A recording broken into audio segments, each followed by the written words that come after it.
Well, good morning, everyone. Good morning and welcome to our Strategy, Policy and Finance Committee meeting today, the 14th of October. May I also apologise for the slight delay in getting underway this morning. We have our Young Leaders Forum, and it was important that a welcome was extended to them on behalf of our council, and with Mayor Stevie not being here, I was asked to do that, so thank you for your indulgence. We are streaming live today, so for those who are watching from afar, welcome. We do have all of the presentations are up on our website, which is www.rotorua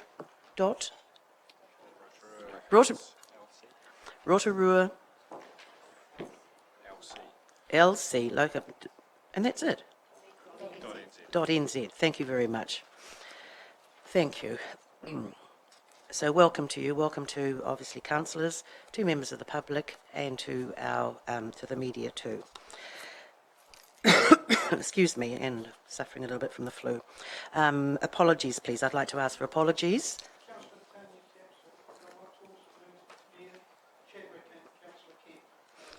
Thank you, Councillor Kent, Her Worship, and Councillor Tapsell will from time to time be able to pop in. She's just with the forum. So thank you. Could I have a mover and a second that our apologies be accepted? Thank you. You've moved. Thank you, Councillor Gould. Thank you, Councillor Maxwell. All those in favour, please say aye. Thank you. Are there any declarations of interest? Thank you. Urgent business? Thank you. Well, we'll move straight to our first presentation, which is the Waste Strategy Update. And I'd like to invite Stavros Michael to give a presentation. It's a PowerPoint presentation this morning. Thank you. Good morning, Stavros. Good morning.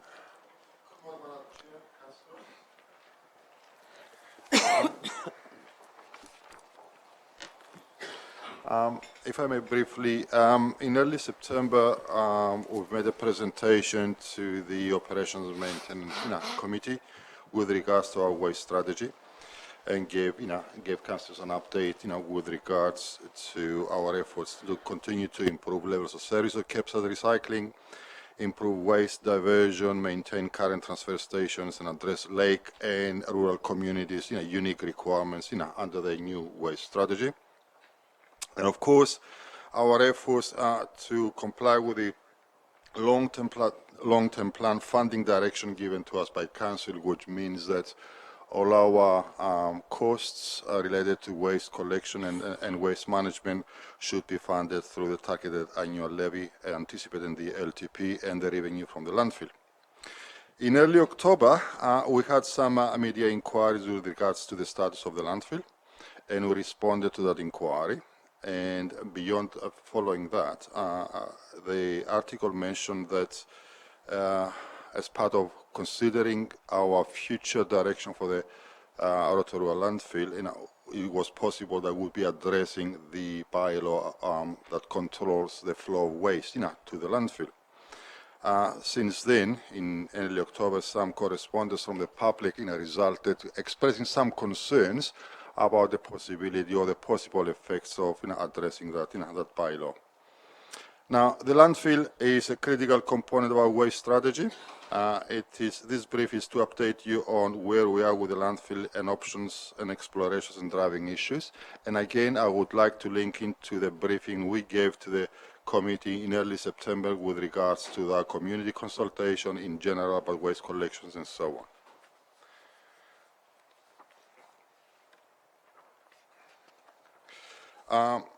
Our landfill at the moment faces some key issues, and these relate in three groups. It's the environmental compliance, and of course, when we operate the landfill, we need to operate and manage our leachates, i.e. our discharges to our sewage treatment network, our emissions to air, trade waste compliance, and obviously any adverse environmental impacts on the receiving waters in the surrounding area. We also have some issues with regards to the separation or non-separation of the public for the tip face area. As you know, if you go to the landfill, when you discharge, your trailer, your, waste load, you have access directly to the landfill phase, and that mix of the public accessing the landfill phase and accessing and the operators working heavy machinery is not a good, recipe for health and safety. We also have some financial viability, long-term financial viability of the landfill considerations, and these revolve around the fact that over the years we have a reduction in our income from the landfill, while our fixed and operational costs have increased, which is as a result, we have a gap in terms of revenue and costs of about $2 million, and which is predicted, to continue to increase. Our tip phase, that's how it looks at the moment. It is one of these facilities that have not managed to upgrade over time, and of course that's what gives rise to that health and safety considerations and our impact on the receiving environment in the area. So there is a need for us to work diligently to improve and modernize the facility. The benefits to pursue this process are actually revolving around the same clusters we've talked about earlier, and revolves around addressing, minimizing our environmental footprint in the area. We are trying to establish procedures and methodologies where we can meet all our resource consent requirements, to meet all national environmental standards, and to address any issues of pollution either to the water, to receiving waters, or to the air. We're trying to find ways and explore options whereby our landfill facility will be turned into a modern facility where full compliance with health and safety environment requirements. We would like to separate the tip phase from visiting public, and obviously to protect the people who work at the landfill themselves. We also need to make sure that our current financial model ensures that the landfill activity becomes a net contributor to the waste minimization activities and to improve our waste recovery, and obviously to achieve a financial improvement to its operational balance sheet. As a matter of background, that graph there will show to you readily that over recent years, the rates, the chart indicates the income of the landfill. It grew from the early 2008, gradually to about close to $5 million, and then since 2003, there is a significant and persistent dip in our revenue, which stands at the moment around $3 million. Our expenditure has increased from 2008 and plateaued at around the $5 million, and has been fluctuating around the $5 million ever since. Our expenditure is comprised of two basic elements. We've got fixed costs, which it revolves around the servicing of historical capital, paying for trade waste, paying for our emissions, and the Ministry for the Environment, our waste minimization levy, and then general overheads that are attracted to the activity. It's about $3 million, and the remaining $2 million revolve around the operational costs of the landfill. The current volumes are reaching the landfill are about 28,000 compared to about 70,000 they used to be in the early, I think 2009, 2010, and persistently, and they dropped, significantly since then, and they stabilized around 28,000 tons. Now, out of those 28,000 tons, only 30% of that, i.e., about 11,000, are controlled by us. That is the rubbish and the waste we collect for households to take to the landfill. The remaining 2/3 is commercial waste that goes to a landfill, and of course, when you run a commercial operation, you will go where the most cost-effective approach for you. So that means 2/3 of our income in the landfill is not controlled by the council, is controlled, by the tip fees, and the cost of reaching the landfill. If you make some quick calculation, potentially if the 2/3 of the commercial waste that currently goes to the landfill has a similar flight to the other 20 or 40,000 waste we've lost over the recent years, what translates is the fact that the waste we control basically costs us around $500 per ton to dispose, effectively. So what we're doing about it, we are engaged, as we identified recently with them in our last update, we have engaged with the industry. We held workshops. We have invited the industry to come and think about what proposals they can put forward to work with us, to address those key objectives. As recently as yesterday, we had the last workshop, and the industry will come back to us with proposals for which we will assess and put together, with the objective of meeting the 5 outcomes, who have already established, and come back to you around, our February, March with a firm recommendation of those proposals.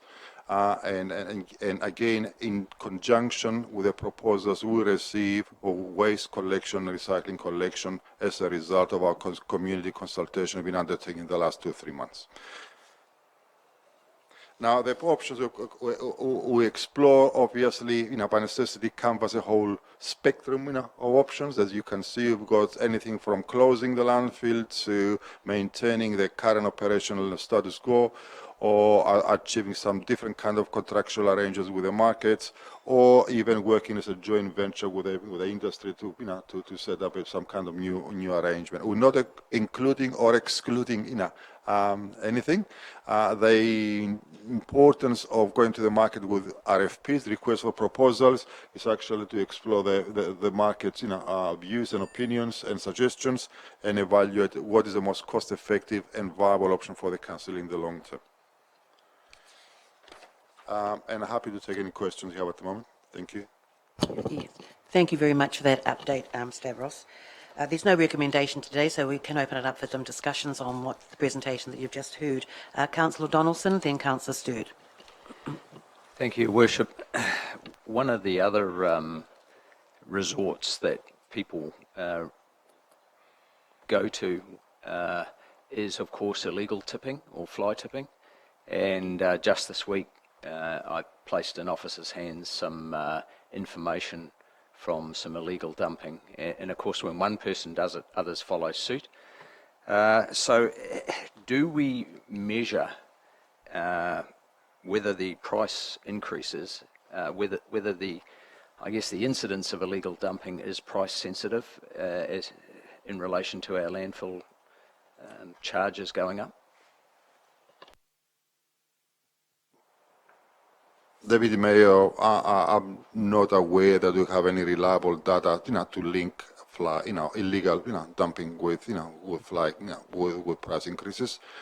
It seems to be, a logical, extension to make that people may avoid, the legal, dumping of waste by illegally tipping them. But I'm not aware of any reliable data that will, clearly link that. Councillor Stewart. Similar vein, Madam Chair, you quote that 47% of the waste generated in the district is currently being diverted away from the landfill.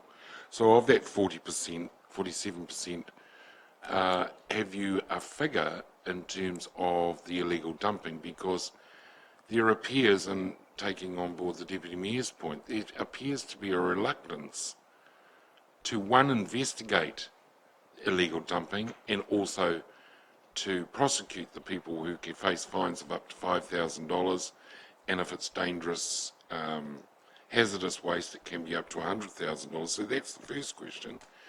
And is it not true that of that 47% of the waste generated, it's going to private rubbish dumps, like the one opposite the Rotorua Cemetery? The mountain of concrete waste there is absolutely huge. And I've asked and asked and asked how they comply with all the restrictions that are put on us as a landfill, that they can dump indiscriminately, unlock the gate, go and dump it between the motor body shop and Caulfield's Farm on Nongata Road. That's where the mountain of rubbish there is astronomical. Also dumping in Mamaku on Lands and Survey land, which I have reported to the council staff, and Lands and Survey won't do anything about it, so it just keeps on carrying on. So, Madam Chair, what I'm asking is, it's all very well to ask questions regarding the landfill, but Stavros, you've taken a holistic approach in terms of waste. You know, we've looked at recycling, we're looking at those options. We're discussing all these things with the public. But the impact of $120 per tonne, I believe, has contributed significantly to the issue of illegal dumping. And I just wondered whether you had any evidence to say that that was the case, because we're seeing it on Facebook, we're seeing it in the media, that people just cannot afford $30, $40, $50 a trailer load to take their rubbish up to the landfill. I think there are a number of questions trying to get my line of thinking. I think the majority of the waste we generate in the district, is flying through waste management to Rotorua landfill, which is, it's 130 kilometers to the east. And we need to ask a question as to what is the cost imperative, or incentive for them to do so. And obviously is a price differential, including transportation. The clean field concrete recycling area you refer to near, Tinai, Sala area. I'm not entirely aware of the resource concerns requirements for them, but I can follow it up and find out, what the story.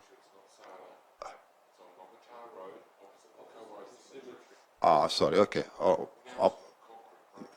My apologies. I'll follow that up. As I said, I would agree with you instinctively that as the prices go up, a few irresponsible people, would choose to dump illegally, and we have to link that, with that. As the presentation, the graph showed earlier, is that the reduction of volumes to our landfill can be clearly linked with our increases in prices over the last few years, would generated reduction in overall volume of waste. But again, that's what we are trying to explore and ask a question: what can we do to address that issue in due course? Thank you. The picture of the actual tip face, if you have a look at that, what volume of that? I mean, look at it all. There's computer stuff, there's paper, cardboard. Nearly everything that's pictured there can be recycled. So do you lower the price of the landfill and get more volumes through the landfill? Do you take the emphasis off recycling? I mean, these are some of the issues that we've got to come to grips with. And I'm sure you've got that at hand. Well, Councillor Stewart, there are some very unambiguous messages we get from looking to our waste strategy. We do generate about 45% per household more waste than similar districts. We recycle 53% less per household than similar districts. The net effect, you see it in front of you up there too.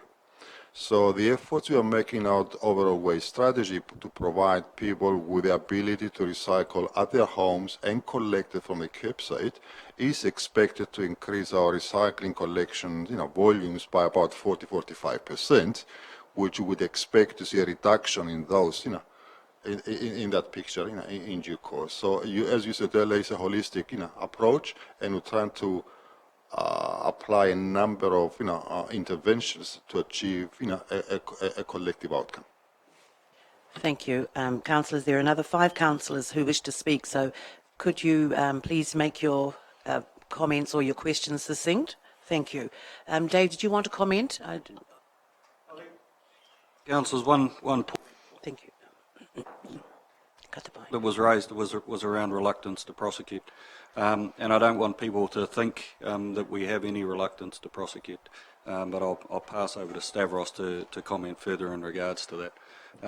Prosecution isn't quite as easy as a lot of people make it sound, because of course it requires evidence. But I'll pass over to Stavros. So it isn't an element that we're reluctant to follow up on when it comes to fly tipping. I mean, I can't say much more than what Dave said earlier. The thing is that the bar for identifying culprits for prosecuting is quite high. You actually cannot rely on circumstantial evidence. You can't open a bag and find a letter with someone's address and use it as evidence. You need to catch them on the spot while they're doing it, and have witness. That is the case. I am aware from my previous experience, that there were times we could spend $15,000-$20,000 to prosecute, a case, only to get $500-$300, as a return. However, that is not to diminish the affront to the community by those people who are doing that, and the annoyance and the frustration that it creates. We do have community programs that, we go around and try to help, clean streams. We've got, we mobilize schools, the KRP program we are funding. We are meeting, this afternoon I'm meeting with one of the ladies who was, involved into a program last week, Kiri, and I will invite her to work with us to identify areas so we can collaborate, and address some of these issues. There's no simple answer, but prosecution is not excluded. It's just something that we need to do as part and parcel of the whole panoply of activities to address the issue. Thank you. Moving along, Councillor Gould, Councillor Bentley. Thank you, Madam Chair. Thank you for your report. Your 5 options on the end, I don't think the Rotorua Lakes Council can afford to close the rubbish dump because the costs will be huge to the ratepayers, both with private costs of them disposing of the rubbish and with the collection of the rubbish having to go to another type of landfill with the weekly rubbish collection. I'm not suggesting we close the landfill, Councillor Gould. All I'm saying is that we are exploring the whole spectrum of options. But a purely hypothetical scenario is this. We control out of 28,000 tons of waste that goes to a landfill, we only control about 11,000. Hypothetically, if that volume left the landfill and we left 11,000 tons to a landfill at a cost of about $4 million, that translates to about $400 per ton. Now, I would suggest that if we are using our landfill to manage waste at $400 per ton, probably it's a viable option to close the landfill and let the waste go somewhere else. But we are not suggesting any of that at the moment. All we're saying is that we're exploring the options and the possibilities, and we will come in due course with a whole set of recommendations. That is not our objective, but we have a duty to explore it. Further question, with your exploration of those options, when are you going to come back to council saying what your preferred option is? As I said, we expect the request for proposals, and to be received around in early December. From our perspective, we will do evaluation and we'll come back to you, in early February, mid-February, when council reconvenes, and starts the process again. So our intent at the moment is to come back to you in February with a recommendation. So for you to consider and give us some guidance as to whether you agree with the recommendation or not. Thank you, Stavros. Councillor Bentley, then Councillor Shirang. Sorry, Chair, if I could just add to that. I think the issue that we've run into both through the consultation and working through the options is that every option depends on price. And so the issue in terms of coming back to you with options is for you to make a call on the option, you will have to have an idea of the price. So even things around keeping landfills, transfer stations open, it's going to depend on the cost of that in terms of the impost on the community. And likewise, the issues around the collections and the options for collections, transfer stations in the lakes communities and the rural communities is entirely dependent on what the market responds to in terms of price. Because if you recall through the rating discussions and through all of the discussions that we had in the LTP, it came back to an element of a proxy for a user charge. So right throughout all of this, the element has been, well, we can provide anything that the ratepayers want, provided the ratepayers are prepared to pay.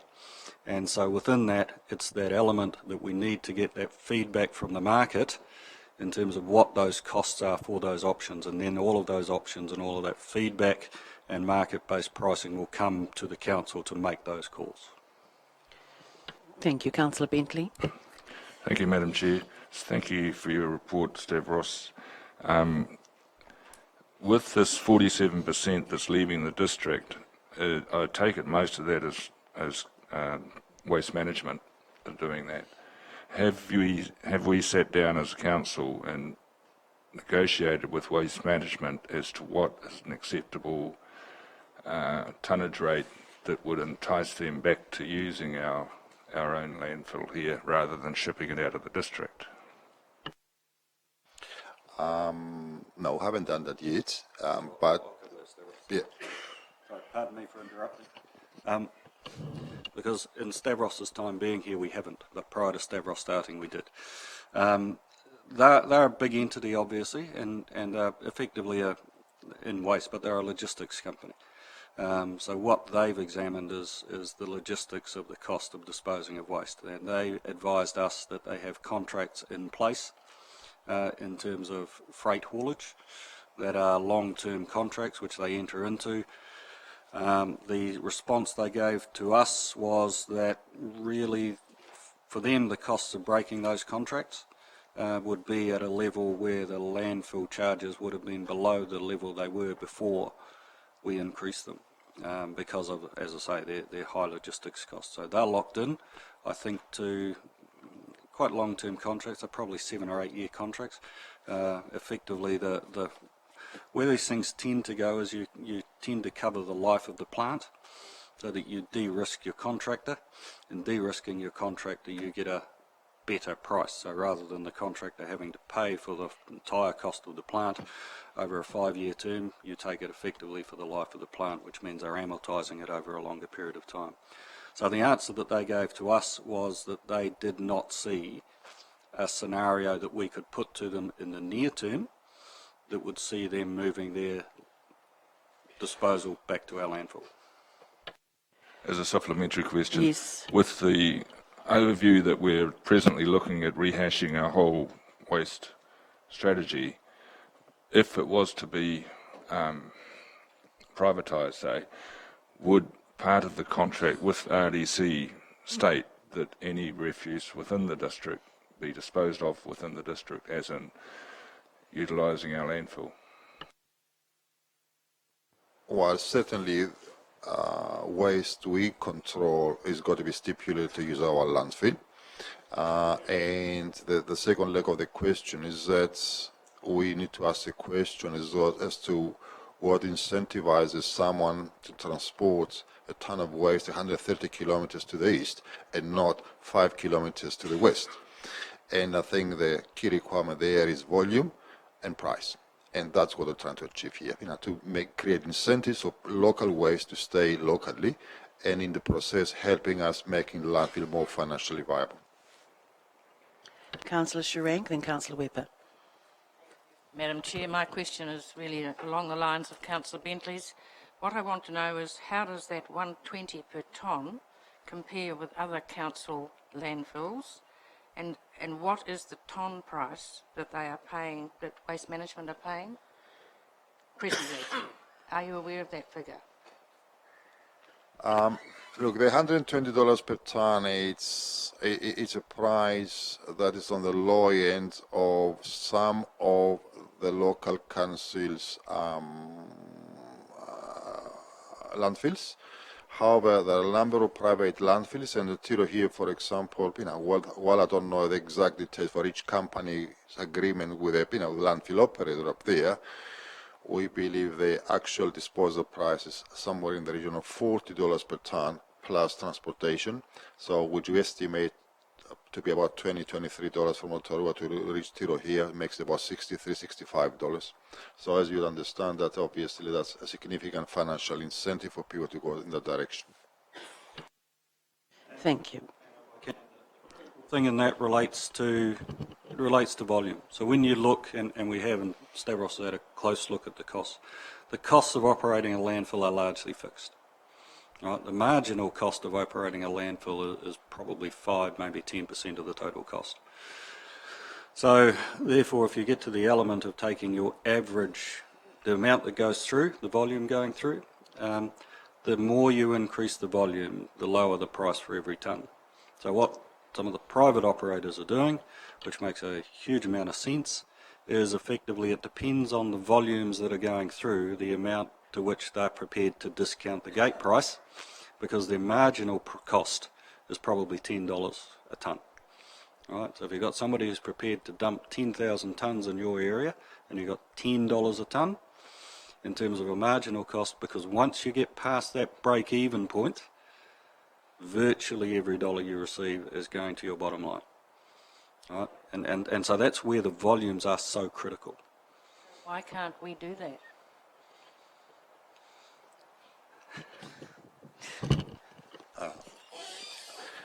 That is what we are exploring at the moment. We are in the market. We're asking the question why waste flees Rotorua, and what additional ways we can attract that currently is not our landfill in order to increase our volumes and reduce our unit cost per tonnage.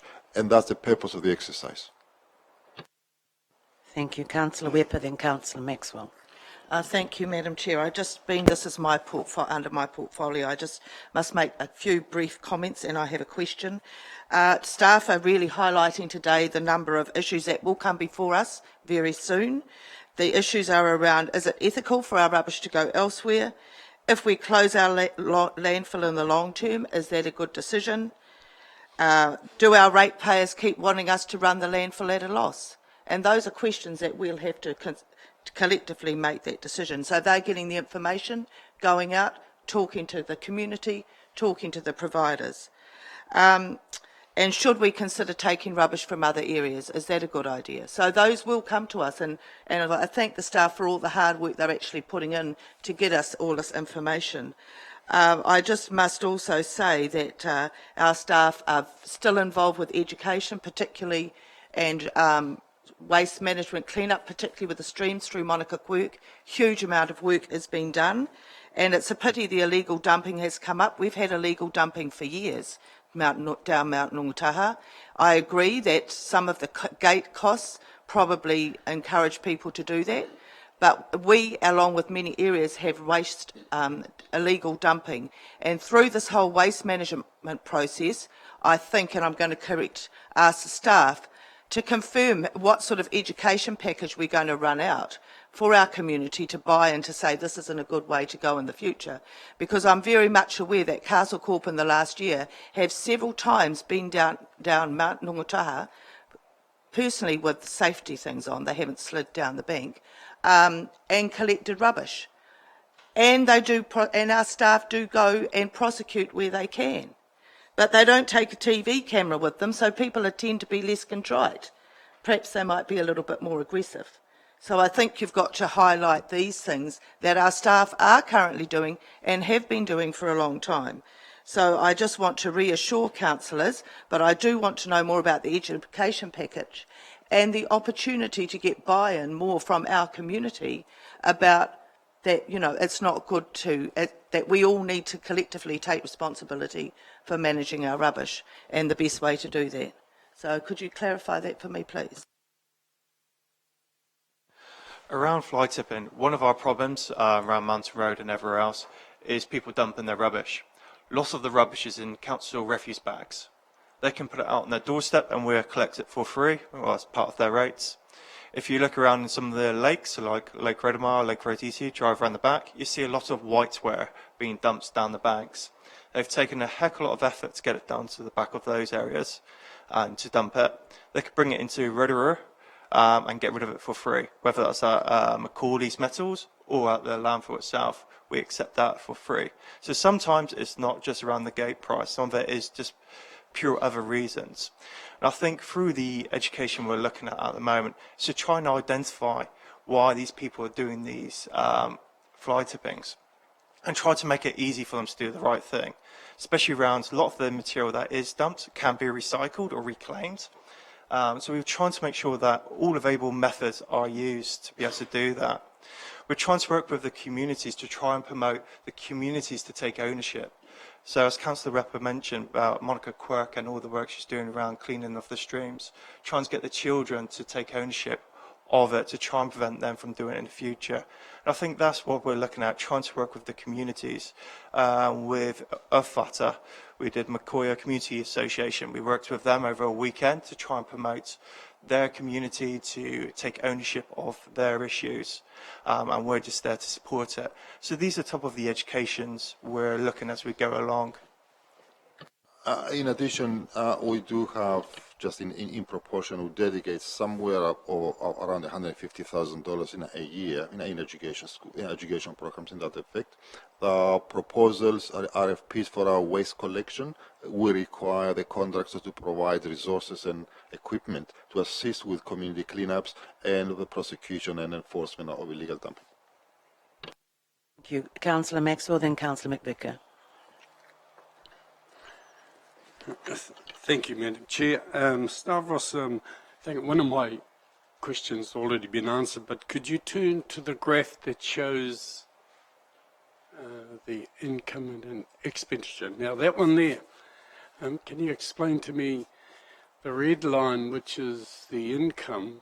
We were doing well one part there, and it kind of dips away. Is that mainly when the price, we were putting the price, because it goes from 2008 to 2012, in 4 years is almost like a 50% increase. Perhaps putting the price up has not helped in that particular graph. Well, I think that the two things that happened in that period of time, from 2011, in 2012, I think the waste management transfer station was, licensed, to operate here. And at the same time, as we started losing volumes, our response was to increase the price. And of course, that's made a bad thing worse because it exacerbated the problem and it gave another cause for further waste flying. And I think that's a historical trend indicates that the combination of an alternative waste management transfer station and the pricing, it encouraged waste flight, and that's what we're trying to address at the moment. Thank you. Councillor McVicker and then Councillor Hunt. Thank you, Madam Chair. With the forthcoming FP going out at the end of the month with a review of the total recycling landfill area, I trust that we will endeavour to educate our community, because we still have the ongoing debate happening regularly in the media regarding the bags versus the bins issue. And I would very much like to think that we can educate the community to the effect that we're going through this process largely because of the fact that safety is going to grab us one day and dictate that we must change. And secondly, the deadline for our fleet of trucks is running out. So will we educate the public to that end? Because I do get somewhat exasperated when I continue to see the letters to the editor about the whole issue, and they don't understand that we are driven to this position by two factors, if not more factors than that. We will do enhanced and more intensive education programs, but as you're quite right, Councillor, at the end of the day, we're trying to change the system because we have a combination of factors impacting on the service, and we need to address it now before it's too late. Health and safety, vehicle investment, and obviously, as I said earlier, we really need to increase the amount of recyclables we do. As a community, we recycle per household 50% less than similar communities in the country. So we need to give people an opportunity to recycle more. Thank you. And Councillor Hunt. Thank you. I just wonder, Stavros, how many councils around the country remain how many landfills around the country remain council owned? And is private ownership a growing trend? I can't tell you the number off my head, Councillor Hunt, but certainly there is as councils find it more and more difficult to concern new landfills, there is a proliferation of private landfills, and at the end of the day, it's not really a critical issue who owns a landfill. The question is whether national environmental standards, and community benefits can be assured, by that facility. So I can't give you the exact numbers, but there is a growing trend for that, yeah. Thank you very much. And thank you very much, Stavros. And we look forward to the, I suppose, the report coming back after the request for proposals have been out there, and all options have been developed, and also that the costs with each one. That will be probably something that's going to influence us. So thank you very much for your presentation this morning. Thank you very much. It's been moved and seconded. Thank you that the Rotorua Atiamuri landfill report be received. All those in favour, please say aye. Contrary. Thank you very much. Thank you. Recommendation 1. This is the alternative to the Whakarewireba land treatment system. Update on the evaluation of the preferred option. Perhaps councillors should please note that there is a correction in our agenda in the executive summary on page 6. That's under under 5.3 on page 9. This should have referred to Sulphur Bay and not Sulphur Point. On the website, it has been corrected, but in our papers, you'll see that it still refers there on page 9 to Sulphur Bay and not Sulphur Point.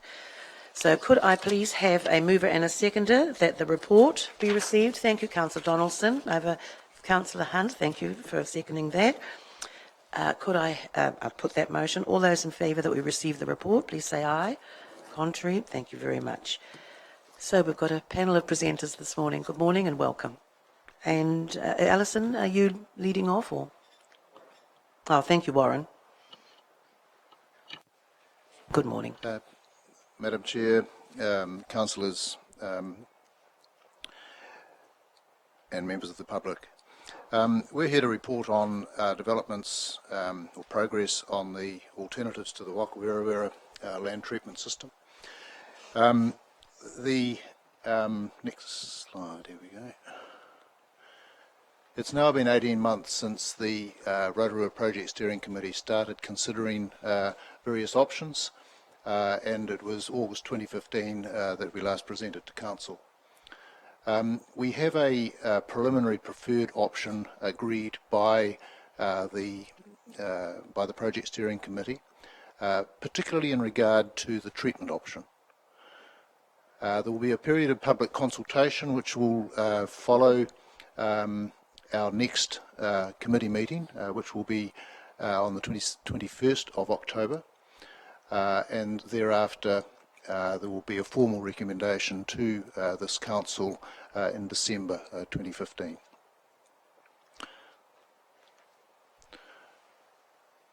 The need for the alternative option is predicated by a deed of understanding between the Lakes Council and CNIEB Holdings to exit the forest by December 2019. That's only 4 years away. We have, in terms of public consultation, described the project as out of the forest by 2019, and our next stage 2 consultation will continue that theme. The alternative options and identification and evaluation. The initial scoping report to our RLC was predicated by an environmental court order. The Lakes Water Quality Society teamed with the Lakes Council in October 2013 to conduct a workshop to examine the options that might be out there and to get community buy-in to that process. That was a very successful symposium, and the consequence of that was the establishment of the Rotorua Project Steering Group. We've had a number of visits and reports. In fact, there have been 28 reports on effects of the current discharge, preliminary scoping, development of options, effects of proposed discharge, and integration with T-Rex. A number of reputable organisations have been involved in the process: Scion, University of Waikato, Mott MacDonald, AWT Water, etc. The agreed process was to establish a technical advisory group in tandem with the with the project steering group. Subsequently, we also established a cultural assessment subcommittee to specifically deal with cultural issues, and that has been a very successful process. That committee is chaired by Gina Mohi, and they have contributed significantly to the progress that we've made to date. The team, it's a large committee. There are 19 voting members, 15 of whom are iwi representatives. I am the elected chair of that committee. The Cultural Assessment Committee includes selected iwi representatives from the committee, and they provide assistance on cultural aspects, as I've previously mentioned. The Technical Advisory Group includes wastewater engineers, scientists, water quality specialists and staff from the Rotorua Lakes Council and the Bay of Plenty Regional Council. The chairperson is Jim Bradley, and he has been an excellent facilitator and lead in this process.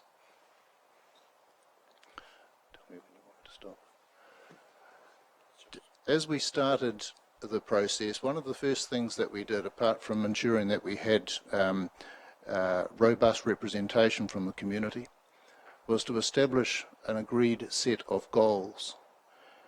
And I'll just run through these. It must contribute to improving the water quality in Lake Rotorua by reducing nutrient and contaminant flows from the wastewater treatment plant. Acceptably meets the cultural needs of tangata whenua. Achieves acceptable community environmental outcomes. Acceptably safeguards public health. Complies with regulatory requirements both national and regionally. Is acceptably cost efficient for local ratepayers as well as for the Lakes Council, and has acceptable community support. The dominant word in that whole process is acceptable. There's no such thing as the perfect solution, and it's the brief of this committee to find the most pragmatic solution going forward.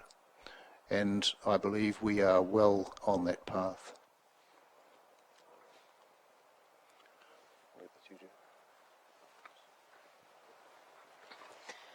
Madam Chair, councillors, public, kia ora tātou. I guess going forward we started with a very long list of options, and that ended up being narrowed down to 5 main options for upgrading the wastewater treatment plant. And the first 3 of these you can see involved a discharge to surface waters. And then option 4 was a combination of an upgrade to the plant and a discharge to both surface water and to land. And option 5 was a new land treatment system.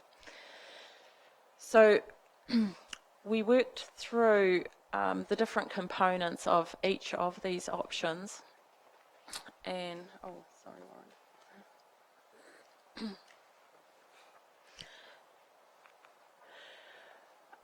And we went out to consult initially on those 5.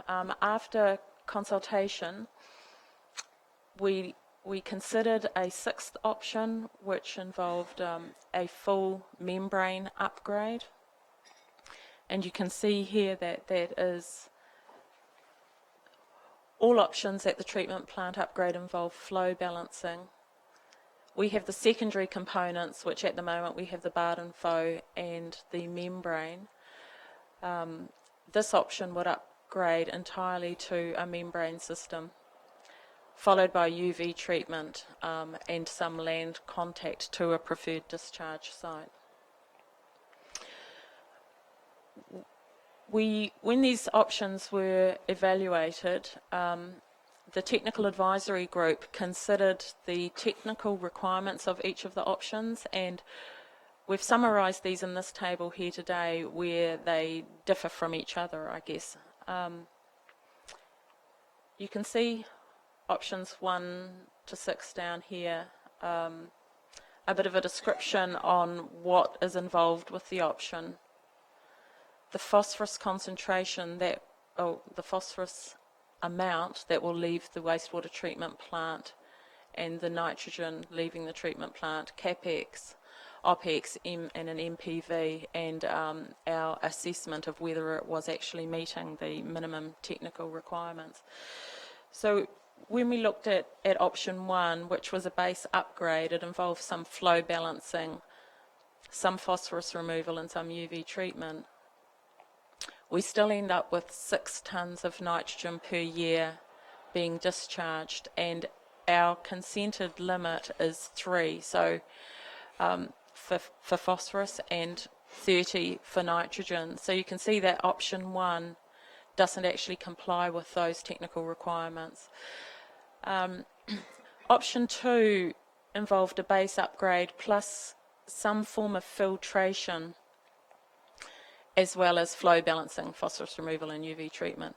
So adding the filtration, you can see that that has added cost, and it has significantly reduced the load of phosphorus. But adding filtration alone doesn't reduce nitrogen sufficiently, doesn't get us to below 30 tonnes per year. So for that reason, a base upgrade with some basic filtration doesn't meet our technical requirements. Option 3 is our base upgrade, flow balancing, phosphorus removal and UV treatment, along with the filtration unit, but this filtration unit does remove some nitrogen. It is a denitrifying filter. This would be added on to the end of our current wastewater treatment process. And we can achieve less than 3 tonnes of phosphorus, less than 30 tonnes of nitrogen at a cost of around $24 million and around 720,000 OPEX annually. So that does meet our minimum technical requirements. The other option that we considered that would remove a little bit more nitrogen was a denitrifying, like a carbon bed or a wood chip bed. We still don't think that we can get our discharge below 30 tonnes of nitrogen, and at this scale that technology is unproven. So for that reason, it didn't meet the minimum technical requirements. Option 6, which is the full membrane option that was considered post our initial consultation period, it also involves making the best use of the carbon that's in our system. So we bypass our primary treatment, all of the carbon then goes into the secondary system. We remove phosphorus there and filter with the membrane, so a very, very high level of filtration. And then UV treatment subsequent to that. So you can see again we achieve less than 3 for phosphorus, less than 30 tonnes of nitrogen, capex cost of around 27 million, OPEX around 580,000 a year. Again, this one does meet the minimum technical requirements. When you look at both of the options 4 and 5 that discharge have some aspects of a discharge to land, you know, I think I mentioned in the previous updates, this was really difficult because discharging to land is probably something that we all aspire to, but when you look at the amount of land required, the costs are prohibitive, and the accessibility and use of that land has issues. So those options were both parked by the steering group. I guess one thing that I'd like to point out here, when we were looking at comparing all of these options, we were looking at the additional capex cost required and the operational cost associated with each of those.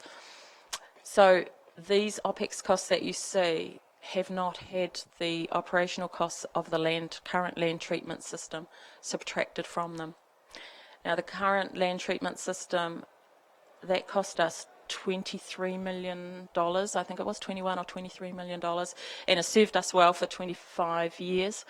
The operational costs associated with that were around $800,000 a year for general operational costs, and another $200,000 a year for renewables.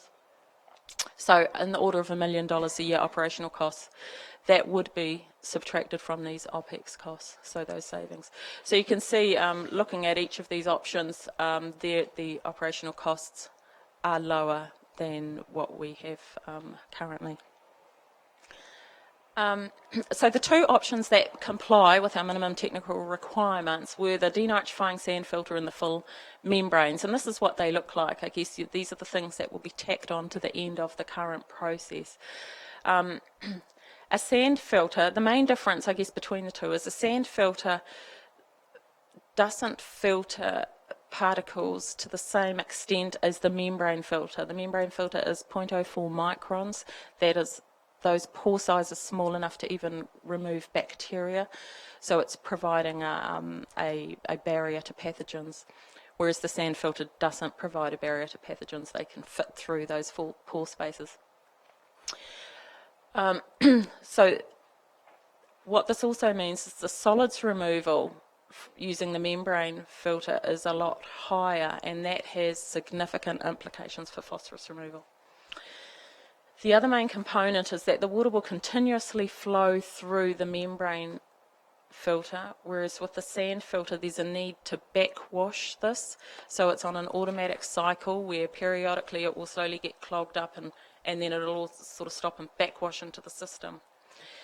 When it backwashes, if we end up with high solids carryover from our current plant, the need to backwash is increased, and then that load comes back into the treatment plant, and you can end up with a bit of a potential issues related to backwashing influencing the treatment plant. So when we had a closer look at these two different options, the option 3A is the sand filter here, and option 6 the full membrane filter. The sand filter with denitrification on it, there are currently no sites in New Zealand, no treatment plants that are using this technology, whereas with membranes we are familiar with that. A third of our treatment plant already has membrane technology, so we see that the membrane is the best fit with more proven technology. In terms of operation and maintenance, additional skills will be required to operate the denitrifying sand filter, whereas with the membranes we are all familiar with operating that system. The complexity, the sand filter adds complexity because of this backwashing issue requirement that it has, whereas the membranes have similar complexity. There are operational risks, as I've mentioned, associated with the potential solids carryover and backwashing. Operational risks associated with membrane filters are really minimal because the water can't leave the treatment plant without going through the membranes. The membranes require slightly higher electricity consumption. When we look at the requirement for dosing ethanol, which is carbon, because we use membranes, that means that we bypass our primary tanks. So all of the carbon that would have degraded or been removed in the primary tanks goes into the secondary treatment, and that reduces the requirement for ethanol. So by 32%. So there's a lot less ethanol required with when we use membranes. Risk of non-compliance. Again, while we can get a lower nitrogen removal with a denitrifying filter, there's this variability in performance associated with backwash that can cause instability in the system. So it's operationally adding risk. So we sort of rated those as sort of similar in terms of risk of non-compliance. Ability to handle wet weather flows. The solids issue with the sand filter that we don't have with the membranes. Future flexibility or potential to increase the treatment capacity. With a sand filter, we design initially for a certain volume. With membranes, you can just add cassettes of membranes. The sludge production with sand filter will be similar to current. With the membranes, because we bypass primary, we have around a third of the amount of sludge is reduced, so 2/3 of the sludge produced compared to current. Performance in terms of nitrogen removal, again, the sand filter, the denitrifying filter, can remove more nitrogen, but there is risk associated with it.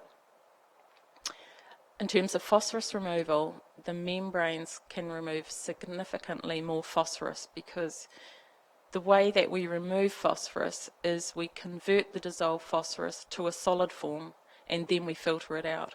So we've got the opportunity to remove more phosphorus with the membranes. In terms of pathogen kill, the sand filter option would offer a single barrier to pathogens, which is the UV treatment post sand filter, whereas the membrane option is a double barrier system. The membranes are a barrier in themselves, a physical barrier, and then the UV treatment is a second barrier. So because of all of these reasons, the membrane, full membrane plant upgrade is the preferred option. So that's our base upgrade: flow balancing, phosphorus removal, membrane filtration, and UV treatment at the end. It's similar to the current plant. It minimises our operational risks. It has excellent phosphorus removal, makes best use of the carbon that is currently coming in as sewage, provides a double barrier to pathogens. The nitrogen removal it's within the upper limits, but it is still below 30 tonnes by 2051. And actually significantly simplifies the wastewater treatment plant, which is another pro not listed there. But what we do have to do is ensure that the hydraulic design allows for the high flows, because the water cannot leave the plant without going through the membranes, so we have to allow for that up front. Thank you. Greg. Good morning, Madam Chair, councillors and public. One of the key phase was to look for a discharge location. Where would we discharge the highly treated effluent? And we started off with five initially identified sites, which were all evaluated, and we came to three shortlisted options that was further considered by the project steering committee. Site 1, as you see from the map, was proposed to be discharging at Porenga Stream through a natural wetland. It's sited. Site 1 is it's east of the existing pond. Sorry about the small map. And it will be a discharge to an existing pond, then into an existing wetland, Porenga Stream. The Ngapu na Iwi raised a lot of cultural concerns regarding this proposal, so it wasn't considered further. The other option was to put up a pipeline from our plant 2 kilometers from the shoreline to Rotorua, to the lake bed of Rotorua. Aside from it being very costly, I think there's about 15 million to do that. The Tarawa Lakes Trust submitted a formal objection to the proposal in one of our meetings, and so it wasn't considered further. The other site is site number 2, which is that one. It's north of the existing pond, and it's a proposed discharge to an existing drain to Te Arikoroa or Sulphur Bay. And this option will provide for a potential landscaping of that area. And the key issue for us is what are the cultural implications of this proposed location.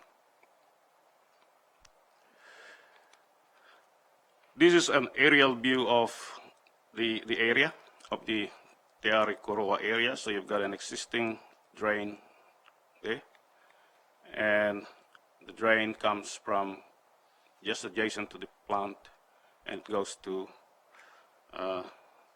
Lake Rotorua. You've got a plant there and existing pond. There are two options where we could possibly implement a discharge to that to the existing drain. One is to construct what we call a cascading flow coming from the existing band, either on that area there, and it joins the existing drain, or on that area there, north of the existing pond. There's a drop of about 1.7 meters from the top of the pond to the existing drain. So there's a possibility to develop a cascading flow, what we call a cascading flow, and then it joins the existing drain. How it may look like could be like this.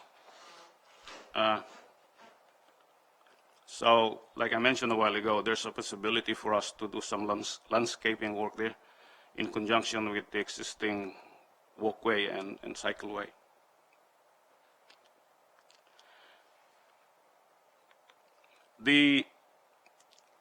One of the key cultural treatment that we need, cultural matters that we need to consider was how do we pass the highly treated effluent into a cultural treatment. So we had some discussions with the Cultural Assessment Subcommittee, and the current proposal at this stage is to convert the existing, probably whole or half of the existing pond into what we call a land contact system. And the land contact system would involve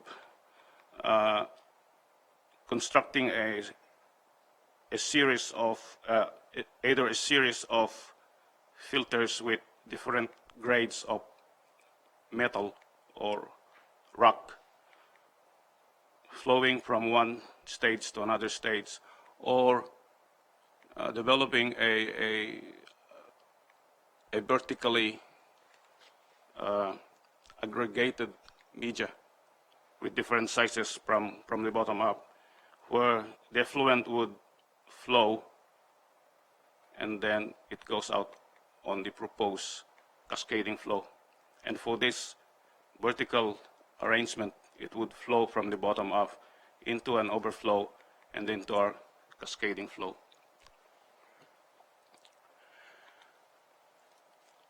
In terms of the project,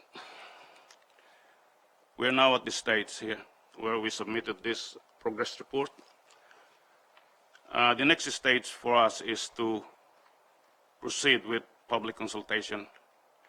And after the public consultation, the project steering committee will submit a recommendation to this committee sometime in December on a preferred option. It's been a long journey, as you can see from the graph there. It's an 18 months of hard work for the project steering committee, the technical advisory group, and the cultural assessment subcommittee.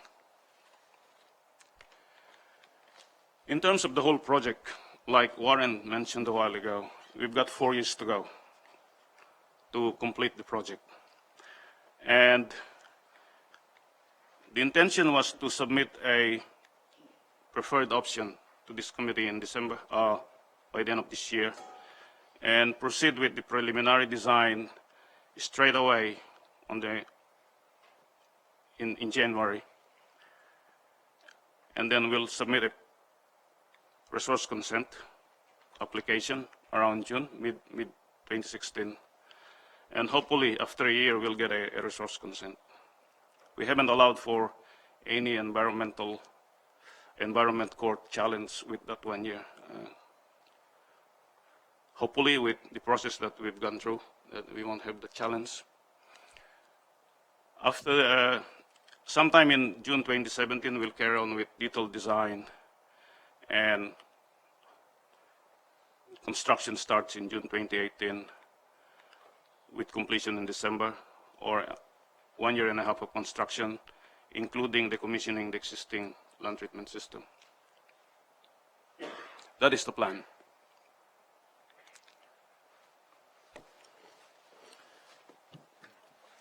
Thanks, Greg. The public consultation process will proceed from late October through to mid-November this year. As I said before, we have a preferred treatment option, which was the 6B, which was explained by Alison, and the committee is unanimous in its preference for that option. We also have a fairly clear direction about discharge location. However, bearing in mind the potential impact on Ngāpuna and Ōwhata iwi, we've engaged in a further process of what we've called pre-consultation with those iwi. Last week we had a meeting at Huranga-Tarangi Marae, and tonight we have a second meeting at Rotorua Tarangi, which is the Ōwhata Marae. This is to give iwi that are most impacted by this process a chance to have some input before our committee meets again on the 21st of October to make a preferred discharge option recommendation. Subsequently, the public consultation process will proceed. We have already initiated the building of collateral around this process. It is probable that we will have two hui associated with marae. The first will be at Ngāpuna, the second is likely to be at Makatū, and then it will be followed by a third and possibly a fourth public consultation to extend this message. We are cautiously optimistic that we will get support for our preferred direction, but as I say, that is the caveat is feedback from those iwi who are most impacted by this decision. Thank you.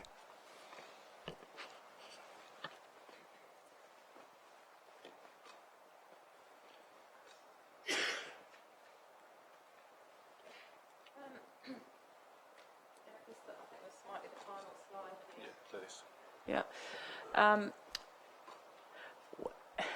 During this year, we've also been assessing the potential operational risks associated with integrating the TREX process into the wastewater treatment plant alongside these options that we've been considering. So quite a rigorous exercise undertaken by Scion and Council, along with several engineering consultants, Mock McDonald, Willie Parsons, Paddle Delamore Partners.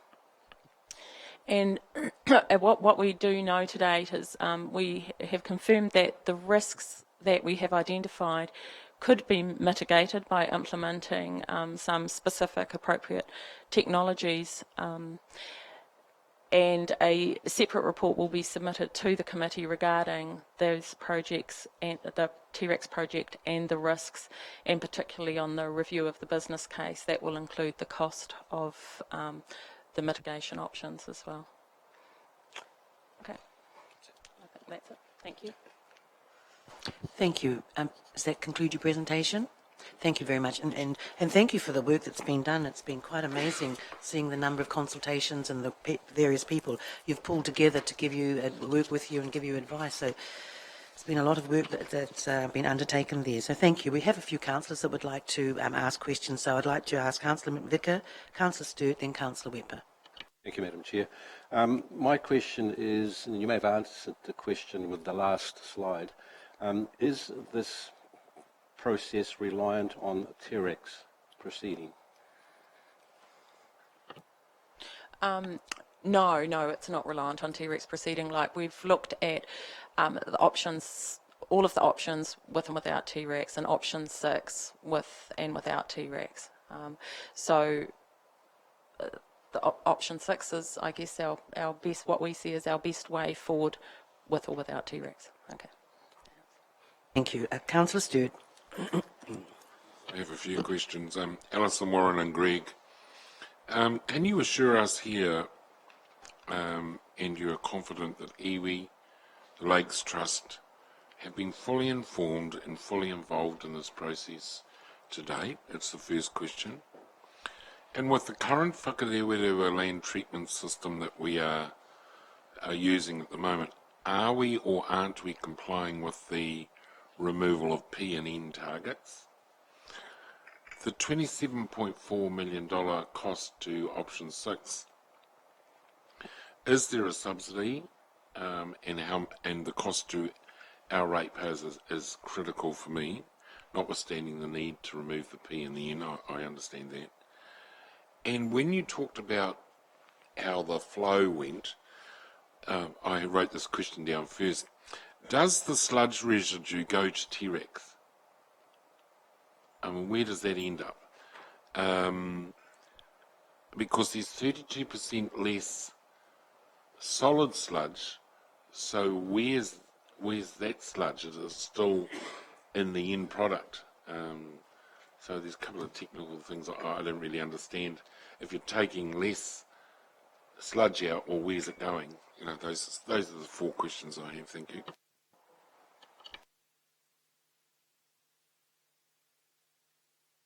Oh, sorry. Okay, I'll answer your second, third and fourth questions. The N and P targets, are we meeting them currently in the forest? At the moment, yes, we are. If we have any heavy rainfall event, that will flush nitrogen through the system, we could breach the consent. If we have any erosion events that carry sediment, we could breach our consent. So while there are significant, on average, there are significant risks. So we are down around that level. 27.4 million, is there a subsidy? The project is included as part of the Water Quality Lake Program. We report to the Terawa Lake Strategy as part of the project, but it is not included in the MFE subsidized projects. So there could probably a potential to request for subsidy. Perhaps before you carry on, I might ask our CEO just to answer that question, because it is an important one around the subsidy. So we are working off the assumption that there is no subsidy, and the project has been fully included in the long-term plan. So the long-term plan includes actually the cost for this, which have been contemplated, obviously, flowing through to actually our projected balanced budget. Direct to the CEO regarding that.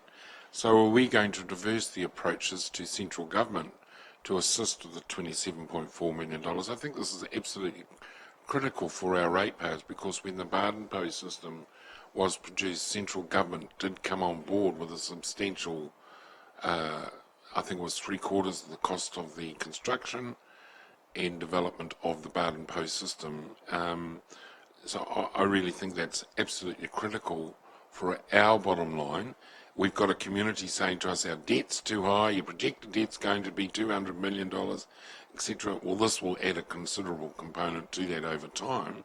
So I just wondered whether maybe as a result of your considerations, particularly Warren, with the community component, and that approaches can be made to central government. Yes. To see if they can come to the party. Yes, Jeff, thank you. So, through you, Madam Chair, there have been already a number of discussions followed up with central government about their openness to additional funding. At this stage, I would have to say that there's been quite an adamant message that there is no further funding available, although there will be obviously continued discussions on that. Thank you. Councillor Wepper, then Councillor Gould. Oh, sorry. Other 2 questions.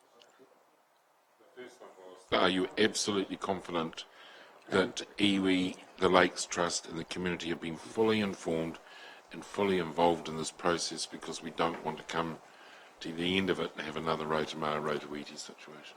I think the Chief Executive Can wants I to respond. just an additional comment then, obviously past you, Warren.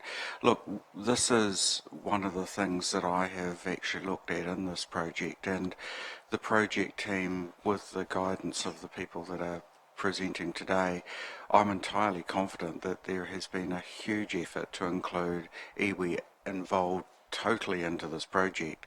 You can see the membership of the steering group, the consultation that is actually being proposed has really been geared towards ensuring that Te Arawa and the hapu that particularly are affected have really been engaged and have given every opportunity to comment. And Warren, happy if you want to go further to that. Councillor Stewart, I guess my reticence is to respond to terms like absolute, be absolutely certain or fully consulted, because I don't think those things are possible in the real world. I think I would use the term we have made a robust endeavour, and it would be the feeling of the project steering group as a whole that we have been rigorous in our consultation. We made a particular effort to ensure that all affected hapu were represented on the committee, and when in the initial stages of public consultation, stage 1, it became apparent that some of the lower Kaituna iwi were not adequately represented. There was a Tapuika representative there.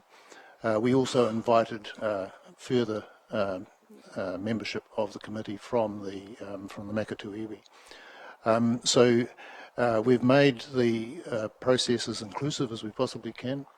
In terms of the Te Arawa Lakes Trust involvement, Roku, Mihanui and Lalili Ngāwhekere are both on the committee, and at least one of them attend every committee meeting. I would say they are actively and supportively engaged. Thank you. Good, thank you. I think the sludge, thank you. Through you, Madam Chair.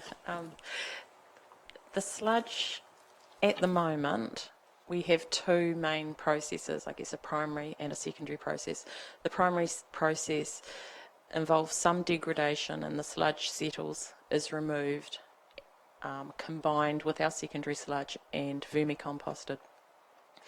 The secondary stage is where we're actively growing that biomass that does the treatment. So we're growing the sludge, and that is removed daily as well and combined and vermicomposted. So what option 6 is proposing is that we miss the settling, the sedimentation tanks. We miss primary treatment. So all of the solids that were in the sewage go into the secondary stage and essentially are degraded and by the bacteria in the secondary stage and consumed in that process. So just like we feed the bugs ethanol, we feed them these solids and reduce the amount of ethanol. So the bacteria take care of it. They consume a whole third of what we would have had, and then we're only then removing sludge from that secondary stage, which is that biomass that we're growing. So we only end up with 2/3 that is at the moment then going to vermicomposting.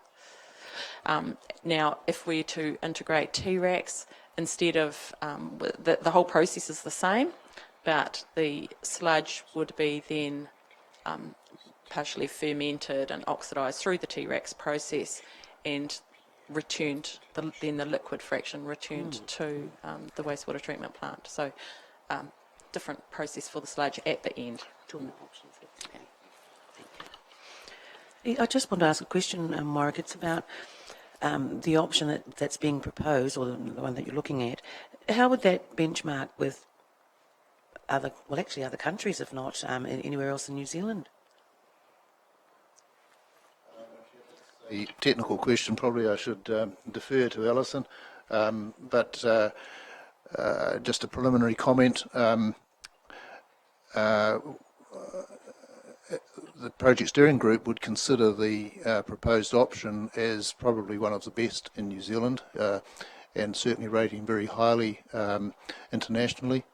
I believe that it will be the first double barrier to pathogens plant in New Zealand, but Alison might like to confer. That's the case. I guess in terms of nitrogen, we already have an amazing treatment plant, better than any other city in New Zealand in terms of nitrogen removal, and we're going to push that a little bit further. Phosphorus removal, we have been relying on the land treatment system, and in this change we will be relying on the wastewater treatment plant. That will put us equal, if not better, than any other treatment plant in the country. And as Warren said, that double barrier to membranes is, again, nobody else is doing a double barrier. So we will be ahead of the game on all three main aspects: nitrogen, phosphorus and pathogen removal.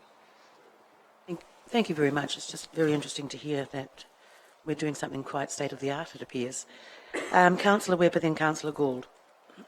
Oh, thank you, Madam Chair, and thank you very much for letting us know how much work you've been doing and your involvement. I guess with following on from Councillor Sturt, input will come when we go out to the community again, and I guess we'll get a range of views there. What my question is, when we receive the business case for T-Rex, will we also be able to see the benefits and the risks? You've talked about the risks today that you've identified with T-Rex and that you've mitigated most of them, but I just want to know if that, apart from a business case, will it also highlight to us the benefits of using T-Rex or not? And also you mentioned vermicomposting again. I personally would like to understand, is that viable in the long term in terms of health and safety and all those sorts of things? It is a good idea to do that. So I just wondered if that, and where will it be in the process, just so that we're able to consider it in the process that you're going through, so we can weigh it all up in our own minds. We have had a risk assessment carried out on the vermicomposting process, and the business case, definitely it will incorporate both the risks and the benefits, because that there are significant economic risks and benefits, so they will all be considered. And I'm not sure when it's coming back. November, is it? Is it the next committee meeting? November. November. Yes, I think yeah. I understand. It's soon. We're finalising the technical side of things this week. So. I just didn't want us to have it afterwards. Councillor Gould, then Councillor Donaldson. Thank you, Madam Chair. I'd like to move recommendation 1 on page number 6, 3.1 and 3.2, that the report be received and that the committee recommendation proceed with wider public information. But my question will be should be aimed at the Senior Financial Officer who's not here today. So I'd like to ask our Dave Foster, our Chief Operating Officer, a former SFO, to answer the following question. The question, and then he can answer. Thank you. It's to do with page 8, Madam Chair. It says the estimated capital cost of the preferred option is 27 million, with a net present value cost of about 37 million over 35 years. My question to you is that between 27 and 37 million, have we got a large set-up cost at the beginning? Is depreciation taken into account? And would one of the risks be that the debt level would increase, which means that the Rotorua Lakes Council will be paying more interest charges, which means that some of the council services may suffer, or will there be an increase in the rates to the ratepayer?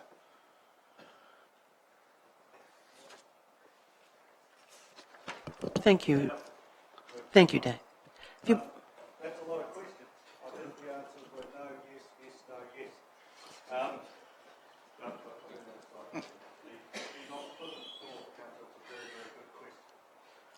just get a speaker for the public. The setup cost is the 27 million, so it's the capital. It's effectively the capital construction. The net present value calculation is an economic justification which discounts future cash flows and comes up with a net result. It doesn't pick up the accounting concept of depreciation. Okay, so the depreciation elements aren't included within that. However, the LTP, if you recall, factored in a replacement for the land treatment system. Okay, so the LTP already contains provision for the amount that's being talked about within here. So in that, it's been factored into the depreciation calculations within the LTP. The borrowing has been factored in to the calculations within the LTP. And if you recall through that LTP conversations on the lead up through to it, it's this project which is the reason for bringing the sewerage charge up by 10% in this LTP. Okay, so to enable that there's enough financial headroom to meet that requirement that was talked about from a policy point of view of specialised services like this meeting their own costs. So that's actually been factored into the LTP as it currently stands. So it isn't in addition to the capital headroom that was raised, I think, by you, Councillor Sturt, and that you're raising now, Councillor Gould. Question, when you talk about headroom for the people who are watching this, we're talking 175%. Will we be under that 175%? Again, Councillor, coming back to the LTP, if you recall, the LTP had, I can't remember the exact number, but I think we're at about 168% now, thereabouts, around about 170, and that is dropping prospectively over time. So while the debt is continuing to rise, the debt proportion remains quite comfortably within that 175 going forward. So it is within the 175. Thank you. Councillor Donaldson. Thank you, Madam Chair. I believe 3.1's been moved and Yes, seconded it has. and carried, but I'm happy to second 3.2. Having been on the project steering committee, I just want to make a couple of observations, if I might. And the first is the 35-year NPV.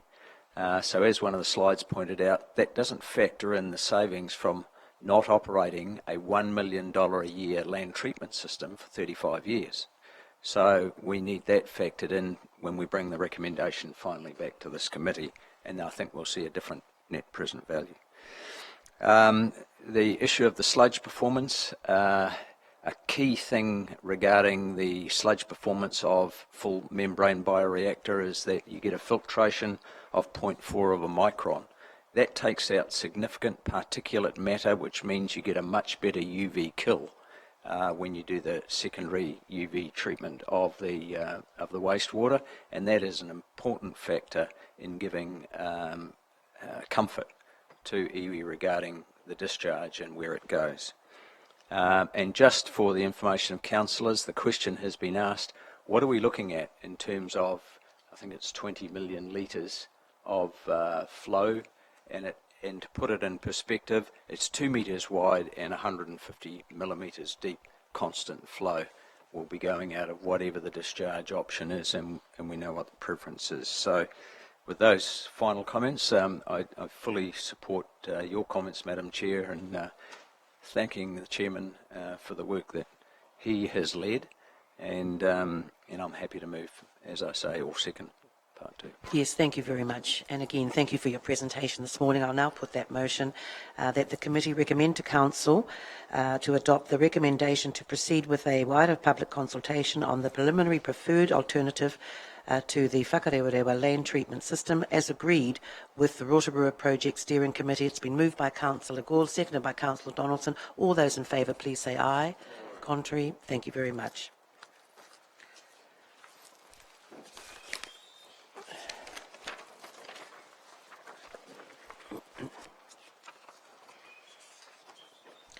I'd like to now call for a mover and a seconder to receive the report, draft creative strategy, that be received.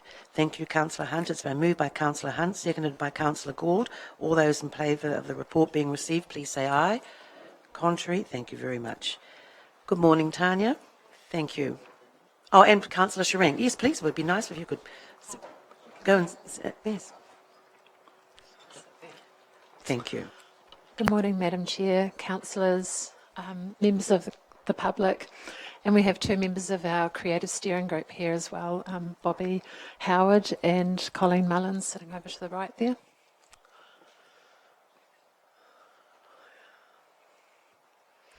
Okay, this creative strategy has been pulled together directionally in two ways. One, we've been looking at the mix of creative industries and performing arts and the visual arts, and we've also looked at it from the point of view of our objectives, which I'll come to a little bit later on in the presentation. The vision for the creative strategy is that Rotorua has a vibrant and sustainable creative sector, and I've got a little statement here that kind of sums that up. Rotorua's creative communities have said through consultation processes that they want to live in an exciting place with lots of activities and events where organisations and individuals thrive, audiences are engaged and communities are connected. The steering group creative has been led by Councillors Glenys Sarank and Karen Hunt, who have both shared the duties at different times. Alongside that, we've also had a performing arts steering committee that's been has had its own steering group and has largely been chaired by Councillor Sarank, and we've been meeting since October last year. Our steering group has actually got 3 members of Te Arawa in there, so we've had quite strong input in terms of the partnership, and we've gone out to quite a number of different people throughout the process. The inputs into the strategy started in July before I actually started at council. There were 3 creative think tanks that were held with a number of people across the community, and those ideas were pulled together. In amongst them were the Children's Art House, the development of the Performing Arts Centre, mentoring, and so that was the starting point for the strategy. But then we went out to wider community and pulled in a lot of ideas from many different parts of the community, including, directly with people.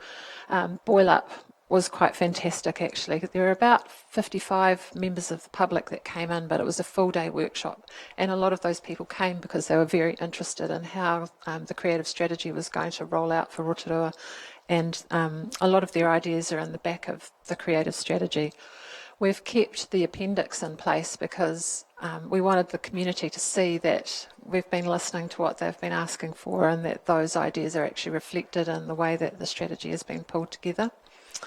On top of that, I've done a lot of reading of research papers from Creative New Zealand, from around New Zealand and internationally, because some of the issues that we're looking at within the creative strategy are things that people are also going through in other parts of the world and in other parts of the country.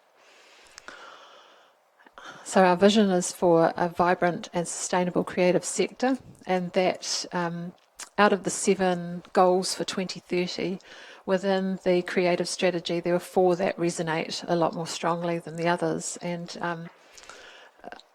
the 4 objectives that our community have come up with actually seem to sit quite nicely between a connection of those. And so this diagram kind of reflects that connectivity.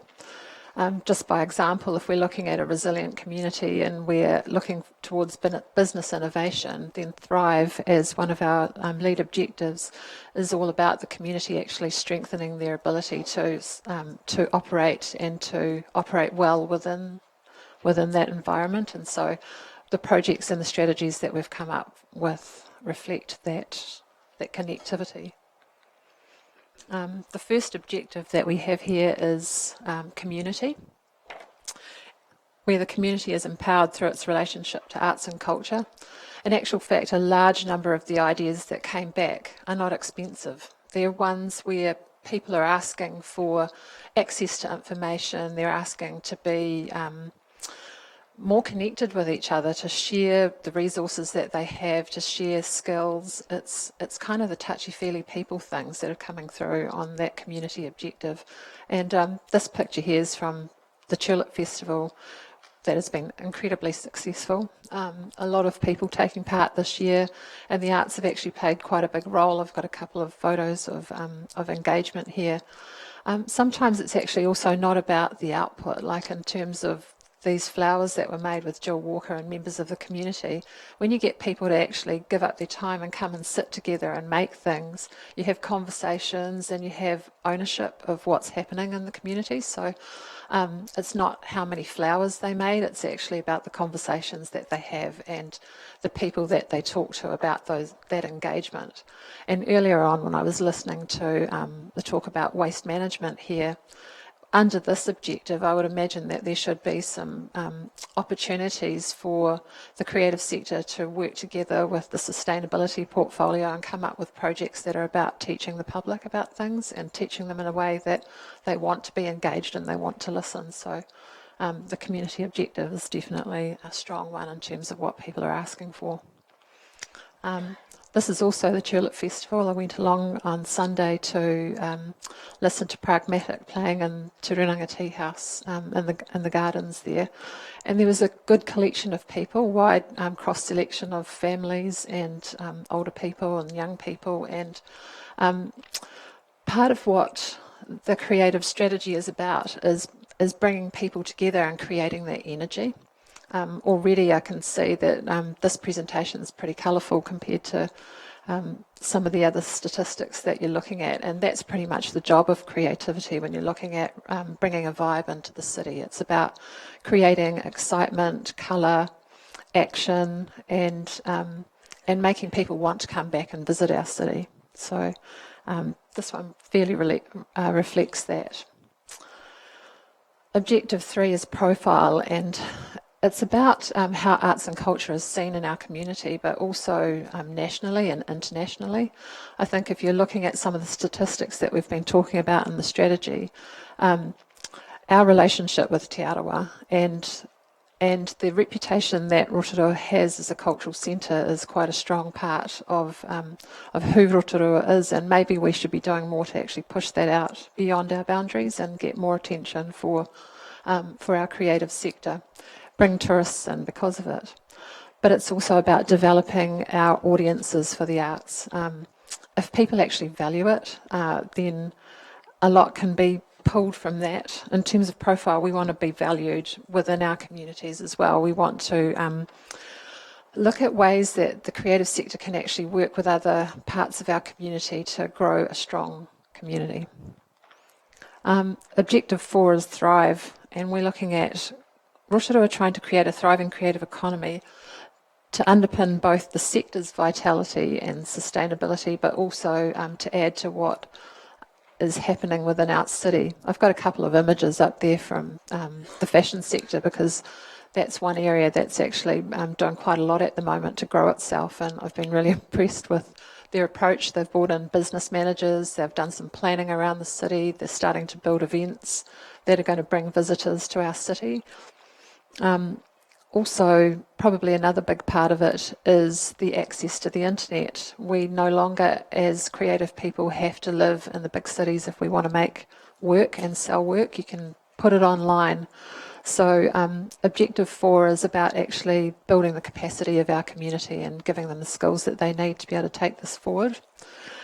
Deborah Larriman, one of our steering committee members, she's the head of art and design up at Waiariki, and has just been going through a process at the moment of redesigning their creative sector offerings, and it's more in line with the creative industry. So it's actually teaching their students and graduates how to do business with their creativity as well, and looking at ways of bringing innovation into it. So Thrive is very important for our city. The more that artists are engaging with this objective and the more that we're doing to support it, that actually feeds back into some of the others, like with Revive.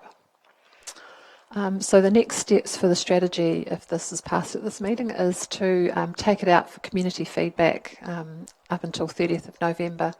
our steering committee's actually been working on the way that it would like it to take it out there, and I'm sure it's going to be super creative. So we also have a feedback loop on the website, and we'll be utilising creative databases from the council, but also through some of our steering group members. I've been invited to speak at Waiariki to all the students and talk to them about the strategy in more detail. The Arts Village and Musical Theatre have really good databases, so we'll be going out through our steering group members and their direct sphere of influence. We're also looking at having workshops around some aspects, like looking more closely at performing arts and wherever else our community would like to know about it. So the steering group's coming back together again in December to consider the feedback that we receive on the strategy, and then we'll look at any changes that are required from there. So that's me, and if you have any questions, thank you. Look, thank you very much, Tanya. I found it very, not having a creative bone in my body, I was very excited when I read this. And I wonder, Councillor Sharenk, if perhaps you'd like to comment, because this is the culmination of 12 months' work, really. Thank you. Thank you, Madam Chair. Yes, my congratulations go to the staff members involved and also to the working committee. They've worked hard, and these documents are not easy to pull together. One of the rather hilarious, funny parts was that our original front cover, the photo was of the toilets in the Redwoods. I said to them, I think and particularly this morning, we've had enough of waste management. So I'm very glad, I'm very glad that we've come up with something that's bright and catches the eye. And indeed, it's lovely to have our cover girl here this morning. Bobby, welcome. So it is a high-level document, just the same as the sport and recreation document is. And to me, as I've said to the staff, the biggest thing is how do we get feedback? How do we get the community involved? They've been very involved in the creation of this. And if you look at your agenda on page 12, you will see that outlined there is the very bullet points as to how we will, and Tanya has explained, engage groups and individuals in further commenting on this document as to how they feel about it. One thing that did come through very early on in the meetings, and which is of interest to all councillors, and that was in discussion on the Howard Morrison Performing Arts Centre. The one thing we got over and over again, and I'm sure Tanya and Richard would agree with me, was that we can't use it because we can't afford it. Now, until we can visit the business case and come up with a new charging regime, it would be, in my opinion, a waste of money to convert that concert chamber until we can do something about the charge. For instance, I can give you an example of which I was involved with. For a 3-hour session in the concert chamber for a play-out before the national band competitions, it cost Rotorua Brass $849. The basic rent was $429. It didn't matter whether you're all day and all night. The basic rent is $429, and then every extra, like a stage, a microphone was $45, and a speaker's rostrum was $40, and on it goes. And it's the extras that are going on. I know our rentals are equal with others in the country, but it's the extras that add on that are killing groups, and they all have told us the same thing. So we do need to visit that business case. So thank you, staff, for your efforts in putting this together, and I do hope we get some good feedback from the community. Thank you. Thank you very much. I'd like to open it up now for discussion. Councillor Gould. Yeah, I back Councillor Sharenk's opinions about the Sir Howard Morrison Theatre. We have to look as a council to bring the cost down for realistic, to get more people in. More people coming in means that they're going to stay 2 or 3 nights extra in Rotorua, and that adds on a lot. The the function which Glenys Sharenk spoke about, we had a huge number of people coming from out of town, right from Invercargill right through to Whangarei, just for Rotorua. And the Rotorua organisers said that the cost of the venue was too expensive. It was making their job very difficult. But I'd like to just point out that on the performing arts pages, creative industries, visual arts, and the ideas perhaps that should go on the website to get feedback by ratepayers, because that would be quite useful. And it says, one of the comments on performing arts, not a lot of schools do full productions due to risk and it'd be costs. You know, the Boys High and Girls High, when they hired the venue out, you know, if the cost could come down, we might get other schools like Lates High School and Western Heights and John Paul College using it. The other comment, another comment on creative industries, museum shop, stocking local. Perhaps we should have a policy where they have to 40% local product to be sold. You know, iwi carvings or books or something to increase the revenue for the Rotorua artists, you know, displays and things like that. If they can increase their revenue, then they'd be more profitable, then they'll be able to do more with their ability to create new and exciting artwork. Thank you, Councillor Gould. Yes, I'm sure that we've heard from time to time about the cost of hiring, and I'm sure that's going to be looked at. Well, it needs to be looked at, otherwise it's going to prohibit a lot of what we're doing here from actually happening, from what's out detailed here. Yes, Rosemary. Sorry, Medipeka, Madam Chair. Just in terms of addressing the question around the costs, the business case that was put up that this council endorsed being put to RECT for funding earlier this year, I think it was May, was not just one piece in terms of concert chamber redevelopment. It had about 6 different actions, one of which was looking and reviewing the pricing, and there was a proposed schedule of lower prices, particularly for community, that was a part of that business case across all of the rooms, but also allowing some more flexibility in the likes of the concert chamber instead of having to hire it for a full day. The idea that we would like to be able to offer it at a half day or even at an hourly rate for, you know, smaller sort of practice sessions and so on. So I guess the RECT is looking at their decision this month again in terms of their funding around the capital cost, which is just the concert chamber component of that broader business case, which looks at how do we get the charging down for our community to make it more attractive.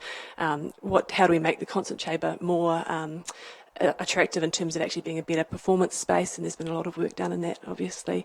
And then some other things around ticketing and catering and bar and so on that all sort of forms that whole package. Thank you. Councillor McVicker. Thank you, Madam Chair. I likewise will be looking forward to seeing what response we do get from our community, because there are many people in our community, and myself included, who would categorise arts as a non-core requirement of councils. Hence my interest in the response we will get from our community out there, and I do hope we get substantial input from people. And I do have concerns about the financial ramifications in the long term as to how far we do go down this process, particularly upgrading the Performing Arts Centre. And with regard to that, I did believe we were going to have a workshop some time ago, which was deferred, because it would be nice to have a workshop to see the financials as to where we're going, so we can get a direct read as to the future of where we head in this particular case. Thank you. Thank you. Councillor Tapsell. Thank you. Firstly, thank you so much for this. It's absolutely amazing. I really do want to congratulate the staff and the people that have been involved in creating such an awesome draft strategy.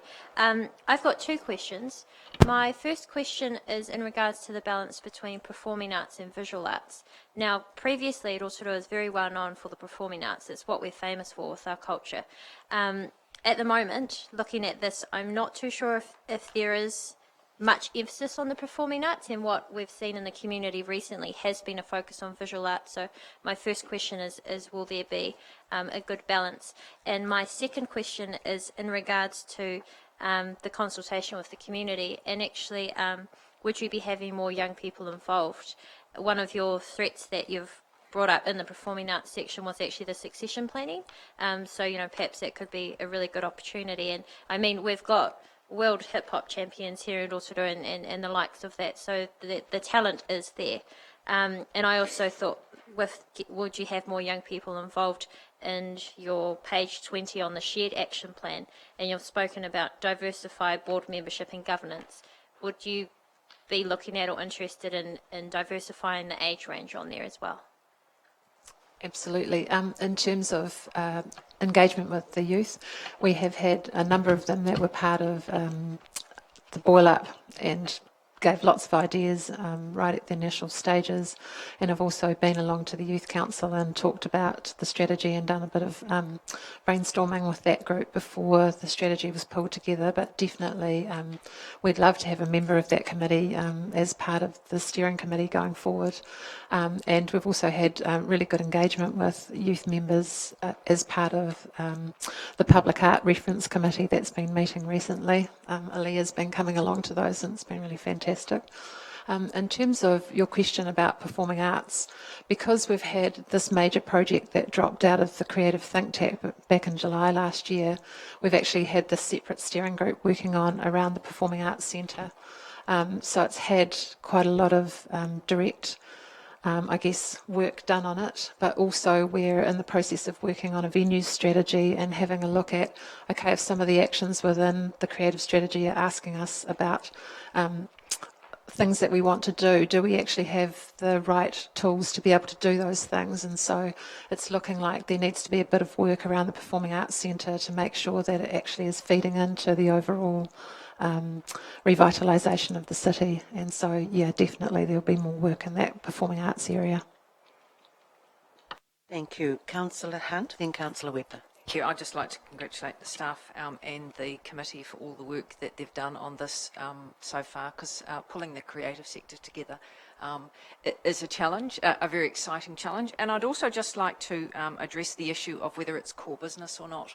I think globally, nationally, and we can see it in our own neighbourhood, the recognition of placemaking, of resilient communities, of sustainability, which is all part of our 2030 goals, is all about how creativity affects us. And when you talk about, people talk about Wellington, what do they think of? They think of wow. They think of events they attend. Ragamuffin was a creative event that was here, whether it's music, whether it's art. Len Lyes put New Plymouth on the map with their latest building. And if you're reading any of the global literature, you will find that new buildings are choosing a significant artwork to build their building around. So no longer is it done, the artwork comes after the building. The artwork is central to that sense of place because it is all about who we are, how we see ourselves, and how that's reflected. So, and all of it drives economic growth. So of the one thing that's core to making our city grow and thrive, it is a valid, vibrant, growing creative sector, whether that's in fashion, which we know with our local artists is happening, whether it's in our performance, and we know we've got a very strong amateur theatre groups here, as well as our school productions. And again, the hip-hop artists, which some of us saw at the Westpac Business Awards. So this is absolutely core business, because it's core for our community. If it's not here, if it's not where they live, they leave. And the more we can make it how we are known as the cultural centre in all its dimensions, then the stronger our community will become. So I just wanted to speak in support of the importance of creativity in everyone's life. You only needed to attend the tulip painting at the Children's Art House or any of the events attached to the Tulip Festival to see how much people enjoyed getting involved. So thank you for that. Yes, thank you, Councillor Hunt. I think we've done boring long enough here in Rotorua, and creativity through this strategy actually is going to, as you said, Tanya, when you started, people want to live in a vibrant and exciting place, and this is certainly going a long way to help there. Councillor Webber, then Councillor Donaldson, and Councillor Maxwell. Thank you, Madam Chair. I do have a question, but I just wanted to support Councillor Hunt's argument that I think creative engagement is actually core business. I was only at the citizenship yesterday and there were people there, new citizens and people who'd lived here a while who are really excited about having our city and things happening and it being more beautiful, and local people do go, Councillor Srank, and take photos of our toilets at the Redwoods, which I'm sure you know, and put them on Facebook. So we want some other things, don't we? But the bus stops are a good start. I just had a question. It was a bit of the detail. I wasn't really going to ask it, but with Councillor Tapsell talking about young people, I was interested to see on the boil-up, you've got all these bullet points, and I don't know if there's been thinking around that from you and your group and your steering group, But I just was reminded the other day, someone commented to me, and it's here, the upgrading the skate parks with graffiti art. And some time ago, the idea was to have graffiti boards where children or young people could go and change it to reflect themselves and their community. And so there was a concern came through to me that perhaps that when we do look at upgrades for graffiti art in particular, there's so many young people that want to do it and be involved that there was a concern that we go off and pay people. So it's about how you balance the community's desire to have art and people who want to be paid for their art. So it's that balance I see coming through in your document. So that was the first question about how you're going to manage that. And the other one was, I just want a clarification. It's got removing the small wheel ban from the inner city. So I just wondered if you could clarify what I thought that might mean scooters and skateboards all over the city, which might not appeal to some councillors. I know we've got them on the Green Corridor, very happy with that. Personally, I don't think they've got as big a wheels as the mobility scooters, but I just wanted clarification around that. In terms of all of those ideas that are sitting on the back pages there, quite a few of them were similar. So if you look at the total, I think, was something like 667. We've kind of squished them all down and put left like with like, and we haven't removed them if the work has been done. So I know that the person who actually put that statement forward was very excited about the Green Corridor and the ability to ride on small wheels in town, but we kind of left them there so that you can see when something has been asked for that it actually has been done. So that's partly why that's sitting in there. And sorry, what was the first question? The first one was how you manage. In your document, there's artists wanting to be paid, but there's also young people wanting to own their own community space. So do we necessarily have to pay someone to do it, or could we let the community do that? I think there's a mixture of that happening already. So if you go back to the creative think tank, one of the other major wants from the community was around mentoring. And so quite often community groups will want something but not necessarily know how to go about doing it. Like apart from here's a few spray cans, paint the wall, there's probably a bit of work that needs to go on ahead of that. And some of the ways that Mark has been working with members of the community is actually having artists who want to learn how to run those projects come in and be mentored through the process of teaching youngsters the approach that they need to take. So hopefully we're killing two birds with one stone and working on that skills transfer from those who actually know how to do it onto those who want to do it. So I think there'll be more of that. It depends what the site is and what we're trying to achieve and what the time limits are. But generally, yeah, we'll be working towards having them working together. Councillor Donaldson. Thank you, Madam Chair. I did have a question, but I've already asked Amy, and I'm reassured that the crossover that we see between portfolios is being managed. And, you know, I immediately leapt to page 20 where there's talk of a city app, and of course the economic growth portfolio is on a digital journey and talking about a Rotorua app. So I'm sure we will look at the synergies between those two initiatives as part of this process. But I did also want to support the comments of my colleagues again with the economic growth portfolio hat on around the importance of art and its contribution to the economic growth. So as councillors have alluded to, the placemaking, we recognised this when we had a policy pre the last election of 1% of all infrastructure projects being contributed to art to enhance that infrastructure. And if you talk to placemaking experts like Cobus Mintz, he'll tell you that the return on investment in art is 2.5 times the return on investment in roading, for example. That's the economic return I'm talking about there. So, look, I support that, and I just know how creativity enhances the many events such as the Tulip Festival, but also sporting events that we have coming to the city. So I think that's really important. My last comment would be around this document. I think it's very readable. I'd like to see on the bullet points on page 12 that perhaps it's available in the library with a slip-out feedback form that can be dropped in as a means of gathering further public feedback on it. Thank you. Thank you. And yes, it is just in a draft form at this stage as well. Councillor Maxwell, then Councillor Sturt.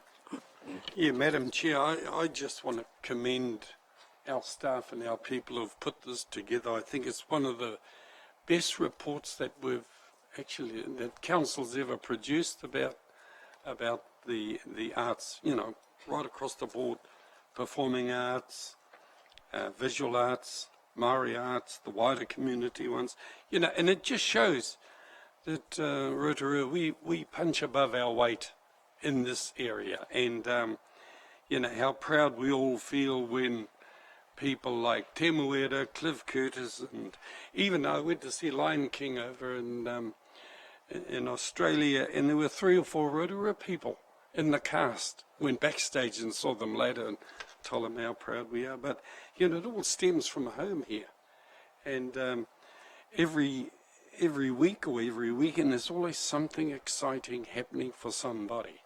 You know, and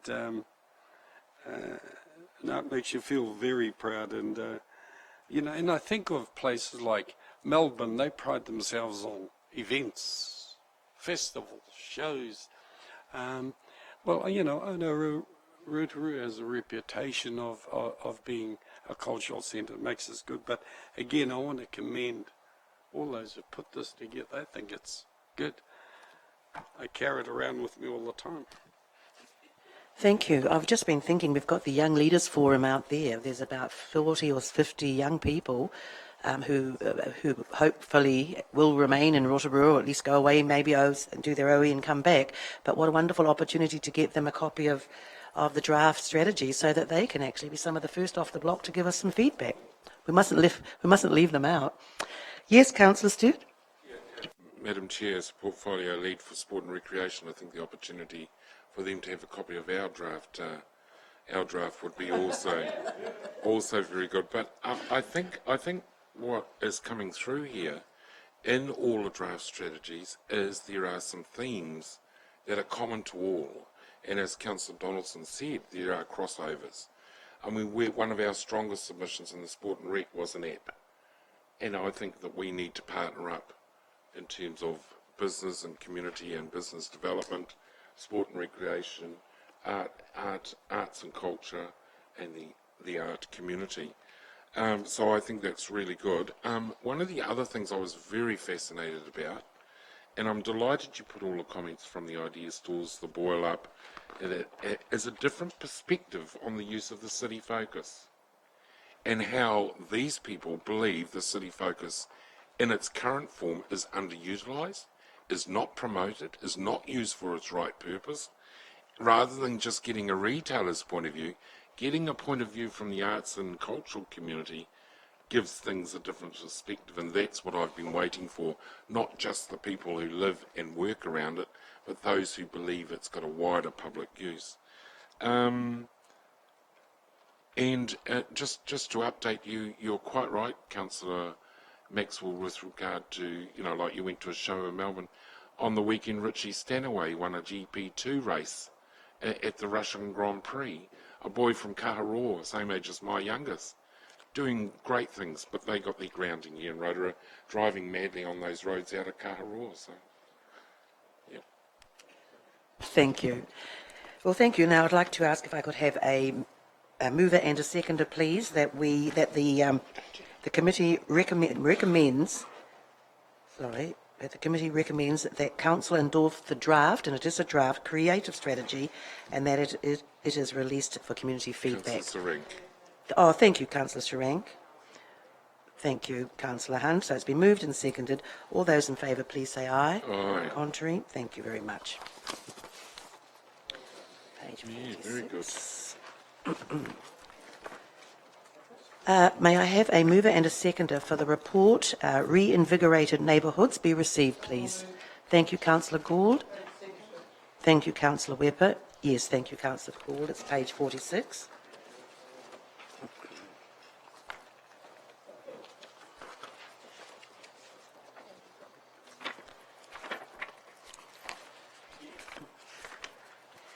Okay, thank you for the opportunity to Yes, present thank this you. paper.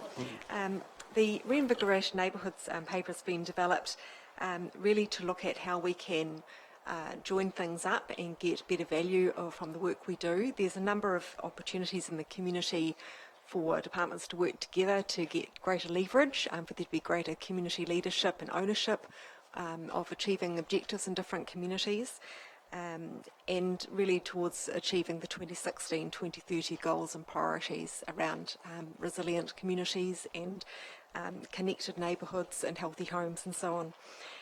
And I also like just the idea around the creative opportunities just spoken about, and the idea of placemaking. So creative, and this is very much across all the portfolios and all the council areas of work, but also working with other partners in the community, for instance, regional council, DOC, neighbourhood support, all sorts of people. One of the challenges we have is deciding which communities we should select to invest particular resources in. One of the ideas we came up with was looking at socioeconomic deprivation. It's not really a very useful factor because it really doesn't differentiate between our communities very much. So I've suggested that one of the criteria should be around deprivation as an indicator of need for additional support and resources for communities to support their own development. But I think there are other criteria as well, and one of the important ones is the readiness of a community. There's quite a lot of work goes into developing a community and helping people to connect to each other and listen to each other and come up with shared ideas. There's quite a lot of work that goes into that before people are actually ready to say, yeah, we've got an agreed vision and we'd like to talk to you about these key things which are priorities for us.